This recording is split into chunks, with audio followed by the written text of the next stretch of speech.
지난주 말씀 건질 수 없는 황홀한 구원의 끝에서라는 말씀이었습니다.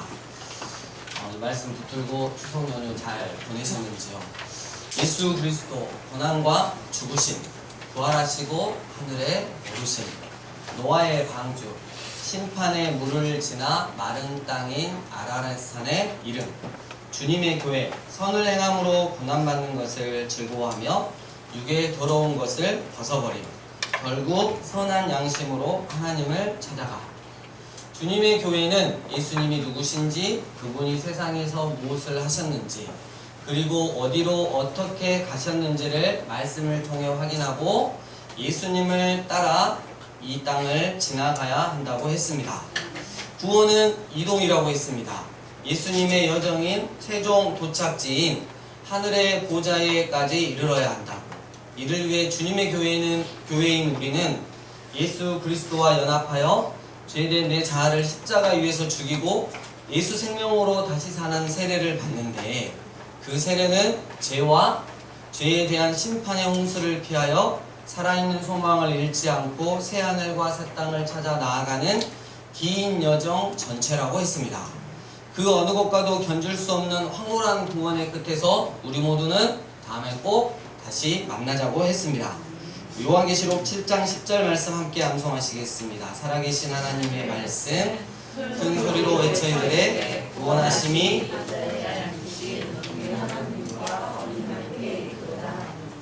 요한계시록 7장 10절 말씀. 아멘.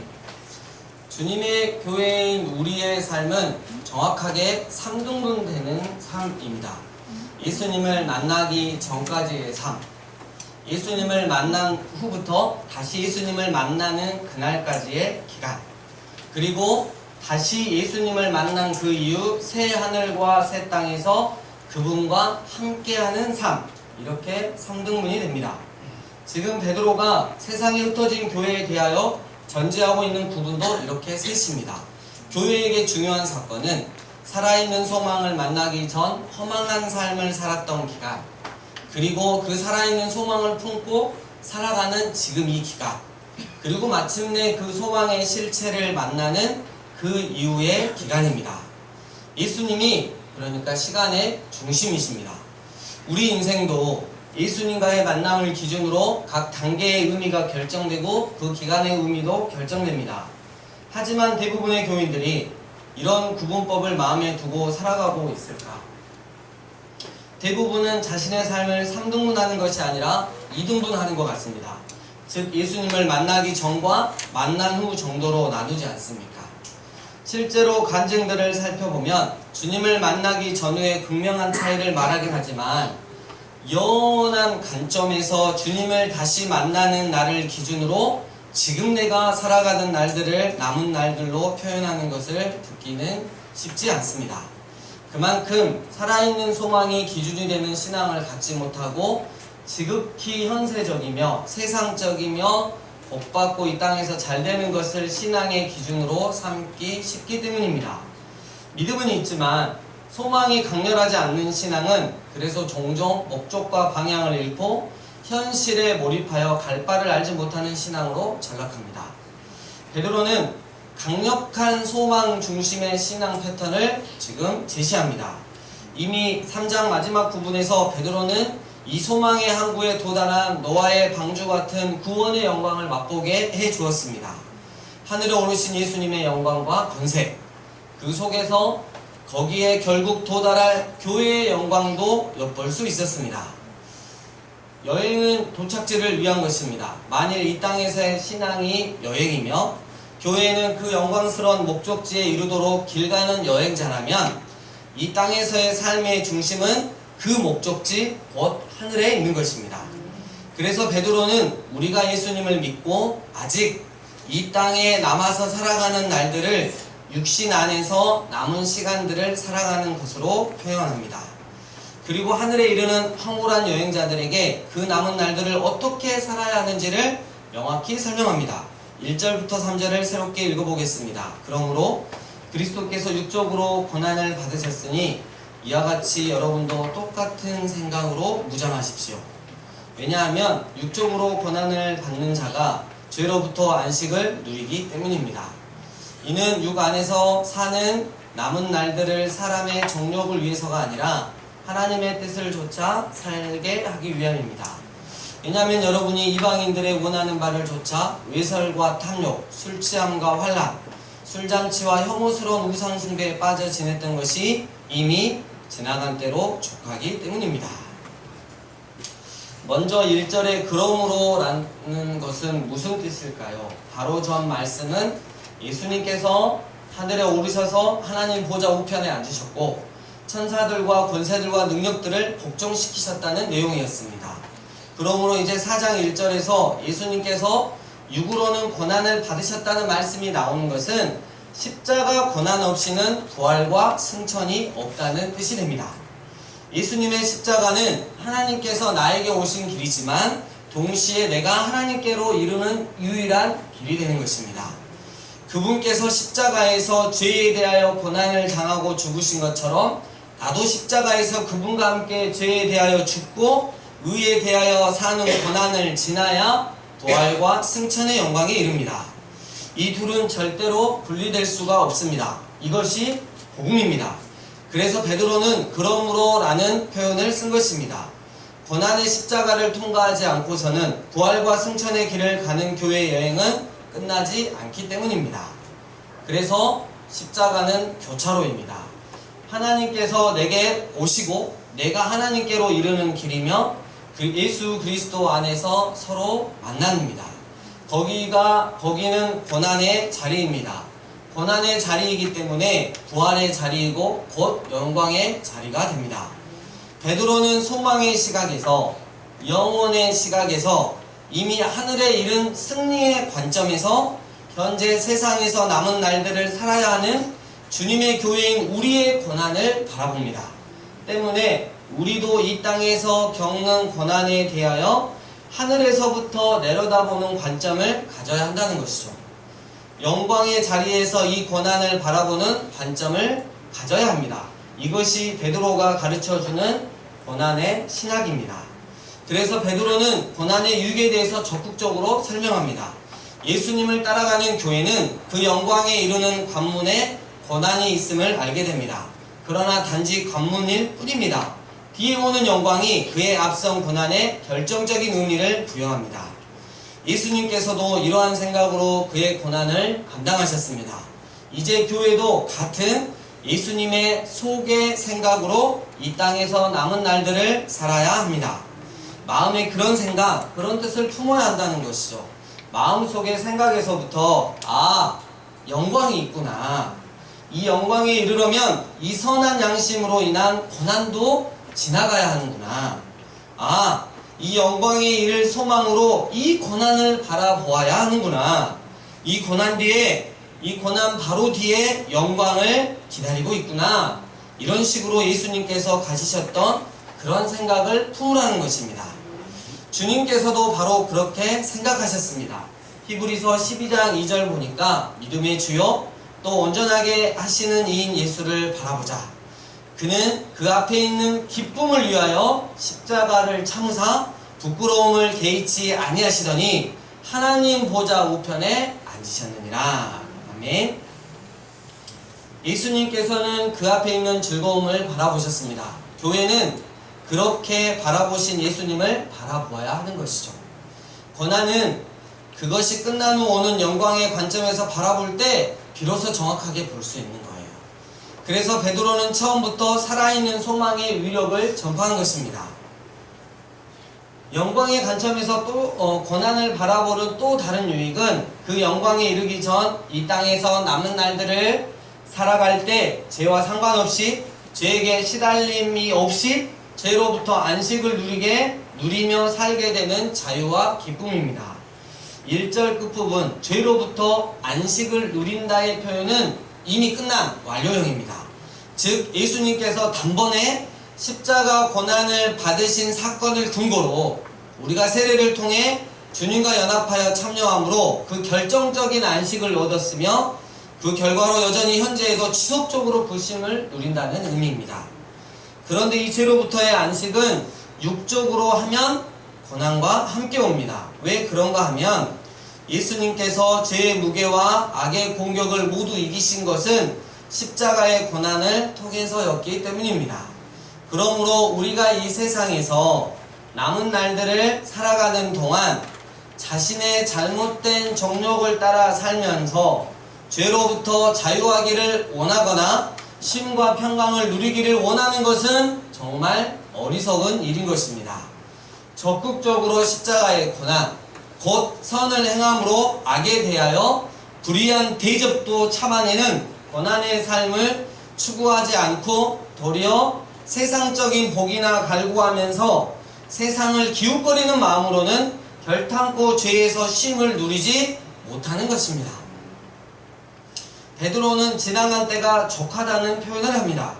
그들은 이미 방주에 올라타 있습니다. 예수님을 믿고 세례를 받아 그분과 함께 선한 양심이라는 방주 위에 올라탄 것입니다. 그들은 이미 예수님과 함께 새 땅, 새 하늘에 이른 것이나 다름없습니다. 그런데 어찌하여 다시 물속으로 뛰어들려 하려 하는 것입니까? 거기는 밑도 끝도 없는 파도 속입니다. 위로는 세차게 내리는 폭우요, 사방으로는 거세게 몰아치는 높은 파도입니다. 방주 생활이 지겹고 단조롭고 한심해 보인다고 다시 물속으로 뛰어들 수는 없지 않습니까?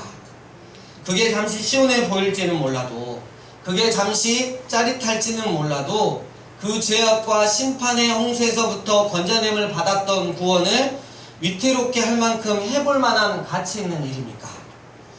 2절과 3절은 이런 갈등 상황을 전제합니다. 방주 밑에 찰랑거리는 파도 속에는 아직 그 짜릿한 죄와 유혹의 생활이 널려 있습니다. 3절에 처음에 나오는 두 가지는 주로 성적인 죄악들이고, 뒤이어 나오는 세 가지 악독들은 술에 관련된 것이며, 마지막은 혐오스러운 우상숭배입니다. 점진적이라는 인상을 지울 수가 없습니다.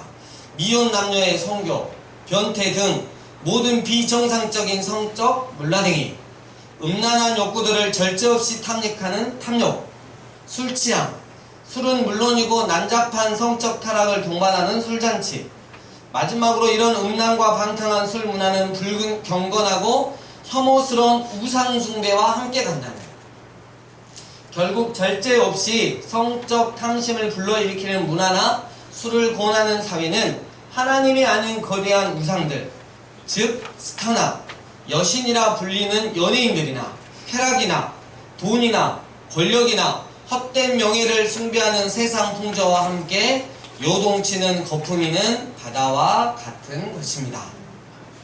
베드로는 예수님과 함께 선한 양심의 방주에 올라탄 성도들이 다시 이 바다에 빠질 일이 무엇이냐고 묻고 있는 셈입니다.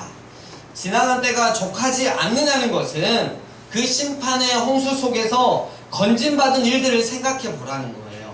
죽을 뻔하지 않았느냐? 심판받아 영원한 벌에 떨어질 뻔하지 않았느냐? 그 썩어지는 죄악과 함께 썩어지고 그 더러운 정욕과 함께 더러워져서 하나님과 멀어져 영원히 허무한 나락으로 떨어지는 세상과 함께 떨어질 뻔하지 않았냐는 거예요. 왜 그런 삶을 다시 살아야 하며 어째서 그런 삶을 다시 살 수 있겠느냐 하는 것입니다.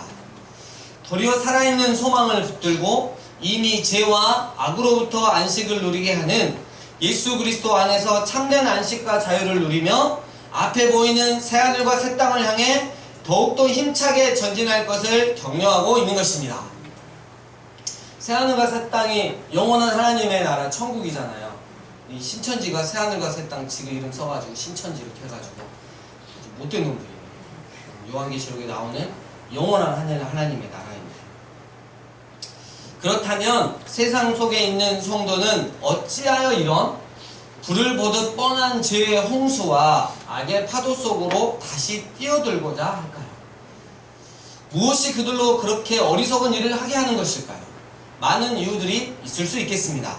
하지만 4절에서 6절 말씀을 보면 성도가 이렇게 토한 것을 다시 먹는 이유는, 첫째는 세상 사람들과 다른 것이 싫은 것이고, 둘째는 모두를 공의로 심판하실 하나님을 잊었기 때문입니다. 그리고 이 두 가지 이유들의 근본적인 원인이 있다면 그것은 이미 야고보서에서 지적한 대로 그들의 나뉜 마음, 곧 하나님과 세상을 동시에 사랑하겠다는 불행하고도 위험한 마음 때문입니다. 자신에게 생명을 주지 못하는 것을 향하여 정말 생명을 주는 것인 양 스스로 속는 것입니다. 하나님을 따라 살지 않고 세상의 판단에 따라 세상의 판단에 따라 살아 세상에 속는 것입니다. 결국은 성도가 누구에게 낯설게 되느냐 하는 문제입니다. 세상이 낯설어하는 삶인가? 아니면 하나님께서 낯설어 하시는 삶인가? 하나님께서 우리의 삶을 보시면 야, 나 정말 너 어색하다. 너 정말 보기 싫다. 이렇게 하면 어떨까요? 어느 쪽에 더 익숙해질 것인가? 4절부터 6절 말씀, 이로써 이제 여러분이 낯선 사람들처럼 여겨지는 것은 그들처럼 하나님께 못 오게 되는 극한 방탕의 길로 함께 내달리지 않는 까닭입니다. 하지만 그들은 산자와 죽은 자를 심판할 준비가 되어 있으신 그분께 변명해야 할 것입니다. 이를 위하여 죽은 자들에게도 복음이 전해진 것은 비록 사람들을 따라서는 육적으로 심판을 받았지만 하나님을 따라서는 영적으로 살게 하기 위함입니다. 교회는 세상에서 낯선 자들로 남아있어야 하는 거예요. 오늘날 교회의 문제가 뭐예요? 세상과 다르지 않는 모습입니다. 세상과 너무 친합니다. 세상도 교회를 낯설어 하지 않고 교회도 세상이 전혀 낯설지 않다는 거죠. 왜 그렇습니까? 교회가 예수님의 십자가 복음을 따라가지 않았기 때문입니다. 예수 그리스도의 복음을 부분적으로만 이해하고 그것을 전부인 것처럼 전했기 때문입니다. 예수님을 믿음으로 그분의 십자가 사건에 참여한 성도들은 이미 예수 그리스도 안에서 죄의 끝, 고난의 끝이 무엇인지를 알았고 받아들였습니다. 또한 그 자유와 유익과 영광을 이미 누렸습니다. 죄에 속해 죄에 끌려다니고 죄에 시달리고 결국 사망과 파멸을 가져오는 그 일이 지나간 때가 족한 줄 아는 자들입니다. 사람이 죄의 권세 아래 있을 때에는 죄밖에 지을 수 없어요. 하지만 예수 그리스도 안에 있으면 정말 자유합니다. 죄의 영향을 받지만 그는 근본적으로 죄사함을 누리고 죄책에서 벗어납니다. 더 나아가 죄를 짓지 않고 하나님의 뜻을 이룰 수 있는 성령의 능력 안에서 자유를 누립니다. 그래서 다시 죄의 영향력 안에서 휘말려서 시달리고 그로 인한 고통을 당할 이유가 없습니다. 그러나 죄와 악인 줄도 모른 채 차고 넘쳐나는 세상 한복판에서 살아가는 성도들에게 있어 그리스도인의 자유, 곧 죄로부터 자유하고 하나님의 뜻을 위하여 참 자유를 누리며 산다는 것은 몇 가지 점에서 결코 쉽지 않습니다. 첫째는 지금 4절의 말씀이 제시하는 대로 세상 속에서 관계를 맺고 있는 세상 사람들과 멀어지기 때문입니다. 그것은 단지 관계적인 문제뿐만 아니라 사업상 금전적인 손실을 의미할 수도 있고요. 세상적으로 더 잘 될 수 있는 기회 상실을 의미할 수도 있기에 쉽지 않습니다. 세상 사람들과 멀어지면 반드시 있는 것이 있어요. 세상 사람들은 극한 방탕의 길로 내달립니다. 하지만 자신들을 부르신 거룩하신 자의 부르심을 따라 거룩한 민족과 제사장이 된 흩어진 교회들이 이들을 따라 살 이유가 없습니다. 죄로부터의 자유, 하나님의 뜻을 이루기 위한 자유를 얻은 참 자유한 성도들이 그들과 함께 그 어리석은 죄의 길로 함께 달려갈 수는 없는 것입니다. 여기서 함께 내달리지 라는 표현은 언어적인 해석을 보면 마치 운동장의 트랙에 있는데 같은 방향, 같은 목적지로 함께 호흡을 맞춰 뛰는 모양을 그려줍니다. 어디까지 같이 뛸 것인가? 실제로 방탕하고 사악한 세상 속에 살아가는 성도들은 어디까지 그들과 함께 호흡을 맞추어 뛸 것인가? 그리고 어느 지점에서 이별을 고해야 할까? 가는 길이 다른데 계속 같은 길을 함께 뛸 수는 없습니다.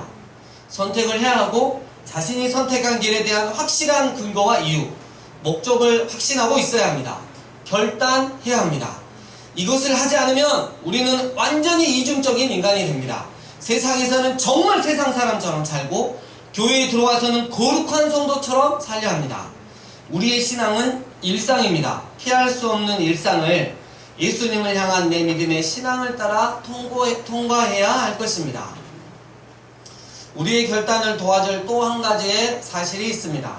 세상 사람들은 극한 방탕의 길을 내달립니다. 그런데 그들이 그렇게 하는 것은 동시에 그들이 그렇게 함으로 곧 하나님을 모독하는 일이 됩니다. 여기서 그들은 그들과 함께하지 않는 우리들을 모욕하는 것이 아닙니다. 우리에게는 그냥 낯설게 대하는 것이고 그들의 그런 방탕한 삶 자체가 하나님께 신성 모독이 된다는 의미입니다. 왜 그렇습니까? 그 이유는 바로 그들 역시 창조주 하나님, 곧 그들을 그분 자신의 형상에 따라 지으시고 그들에게 생명과 하나님과 선을 아는 양심을 주신 하나님께 책임이 있는 존재이기 때문입니다. 그들 역시 우리들과 함께 마지막 날에 이 모든 것에 관해 책임을 물으실 심판주 하나님 앞에 설 존재이기 때문입니다. 그러므로 생각해 봅시다. 우리는 누구와 함께 갈 것인가? 종착지에는 심판주 하나님께서 서 계십니다. 언제까지 세상 사람들의 기분을 맞추며 그 악의 길을 향해 내달릴 것인가? 세상이 우리를 낯설어 하는 것이 불편하고 힘든가? 아니면 하나님께서 우리를 낯설어 하는 것이 불편하고 두려운가? 세상 사람들이 우리를 몰라주는 것이 충격인가? 아니면 주님께서 그날에 당신을 도무지 알지 못한다고 하실 것이 충격인가? 모든 사람은 믿는 자이건 믿지 않는 자이건 하나님을 알든 모르든 심판주 하나님 앞에 서게 됩니다. 히브리서 9장 27절 한 번 죽는 것은 사람에게 정해진 것이요 그 후에는 심판이 있으리니. 최종적인 결산의 시간과 그 결산의 심판을 하신 하나님께서는 이미 모든 준비가 되어 있으십니다. 그것은 정해진 일이어서 바꿀 수도 취소할 수도 없습니다. 직면해야만 하는 순간이 반드시 우리에게는 있다는 것이죠. 그날에 각 사람은 그분께 자신의 행한 일에 대한 변명을 해야 합니다. 자신의 믿음과 선택, 그에 따른 행실에 대한 책임 있는 해명을 할 기회를 얻을 것입니다. 하나님을 알만한 것이 그 안에 있으면서도 혹은 복음을 들었으면서도 혹은 주변의 성도들로부터 어떤 선한 증거를 받았음에도 세상의 극한 방탕의 길을 간 세상 사람들은 그날에 꼼짝없이 임을 다물게 될 것입니다.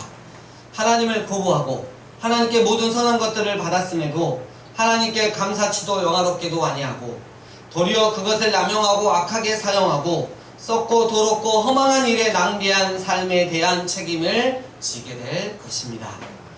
그러므로 우리가 이 땅에서 세상 사람들에게 따돌림을 받아 손해보고 빼앗기는 것, 그것이 결탄코 끝이 아닙니다.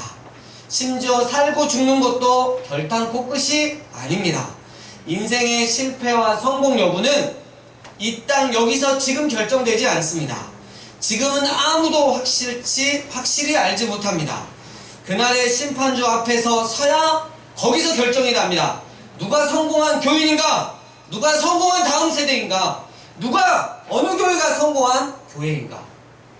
주님은 자신이 전한 복음, 자신이 전한 말씀, 자신이 가르침 중 지극히 작은 것 하나라도 버리고 소홀히 여긴 자를 천국에서 잣다 하시고 그 가르침을 그대로 행하며 가르치는 자를 천국에서 크다 할 것이라고 하셨습니다. 그러면 어느 목사가 큰 목사이며 어느 교회가 큰 교회입니까? 그러면 어느 교회가 큰 성도이고 어느 다음 세대가 큰 다음 세대입니까? 과연 무엇이 큰 믿음입니까? 그러므로 복음을 따라 사는 길이 진정으로 사는 길입니다. 세상 사람들이 어떤 식으로 조롱하고 핍박하든지 그것이 결정적인 것이 아닙니다. 지금 우리들을 조롱하고 핍박하는 세상 사람들조차 결국 모두를 심판하실 하나님, 곧 산자와 죽은 자를 심판하실 하나님 앞에 불려가 그 앞에 설 것입니다. 하지만 복음을 듣고 믿고 지키고 따른 우리들은 지금 이 땅에서 죽었든 살아있든 상관없이 영원한 생명을 누릴 것입니다. 우리가 지금 이 땅에서 살아있거나 죽은 것이 결정적이지 않다는 것입니다. 결정적인 것은 각 사람을 공의로 심판하시고 그 이후 영혼을 결정하실 그분 앞에 서는 일입니다. 우리는 이런 눈을 항상 가져야 할 것입니다. 그렇지 않으면 세상의 유혹과 압력 아래서 도저히 참된 믿음과 참된 경건을 이룰 수 없습니다. 그날에 그분 앞에서 나는 무엇이라 대답할 것인가? 무엇을 믿었으며 어떻게 살았는가? 말씀을 정리합니다. 베드로는 오늘 말씀을 통해서 강력한 소망 중심의 신앙 패턴을 제시했습니다. 영원한 하나님 나라에 이르는 영광을 얻기 위해 살아있는 소망을 가지고 선한 양심을 가지고 너에게 허락된 고난의 길을 가라. 하나님 보좌 우편에 앉는 기쁨을 누리기 위해 십자가를 참으사 부끄러움을 개의치 않으셨던 예수님처럼 그렇게 생각하고 예수님처럼 그렇게 살아가라. 예수님과 함께 선한 양심의 방주에 탔노라면 짜릿한 죄의 유혹의 생활들이 널려있는 그 바다에 풍덩하고 다시 빠질 생각 1도 하지 말아라. 네가 세상 사람들과 다른 것이 싫다고 생각하지 말고 오히려 감사하고 좋아해라. 세상이 너를 낯설게 여길지언정 절대로 하나님께서 너를 낯설게 여기시면 안 될 것이다. 죄에 속아 죄에 끌려다니고 죄에 시달렸던 그 시간들이 이미 지나갔음에 감사하고 혹시라도 거기에 다시 마음 뺏기지 말아라. 교회에서는 하나님의 자녀처럼, 세상에서는 사단의 마귀의 자녀처럼 사는 이중적인 인간은 절대 되지 말아라. 가증스럽다. 하나님과 세상 사이에서 똑소리 나게 결단하며 살아라. 공의로 너를 심판하신 하나님을 늘 기억하며 살아라. 주님께서 그날에 너를 도무지 알지 못한다고 하시지 않도록 늘 주님과 함께 이 세상을 지나가라. 복음을 따라 사는 길이 진정으로 네가 사는 길이다. 마지막 날에 주님 앞에서 듣게 되는 질문, 너는 이 세상에서 무엇을 믿고 어떻게 살았느냐? 라는 물음에 대답할 준비를 하며 살아라. 사랑하는 강주산예배교회 예비자 여러분, 우리 육신 안에서 남은 시간들을 이 세상에서 살아갈 때 늘 예수님과 같은 마음으로 무장하고 예수님과 같은 생각으로 갑옷을 입읍시다. 그리고 장차 누릴 기쁨과 영광을 기대하며 예수님처럼 선한 양심으로 이 세상을 지나갑시다. 죄에서 자유케 되었음에 감사하고 나를 반겨주시고 당신 품에 꼭 안아주실 그 주님 다시 배울 날을 소망하며 이번 한 주 그리고 앞으로 믿음의 결단으로 순종의 삶을 살아가는 여러분 되시길 주의 이름으로 축복하며 부탁드립니다. 이 시간 주신 말씀 가지고 함께 기도하며 나아가겠습니다. 기도하시겠습니다.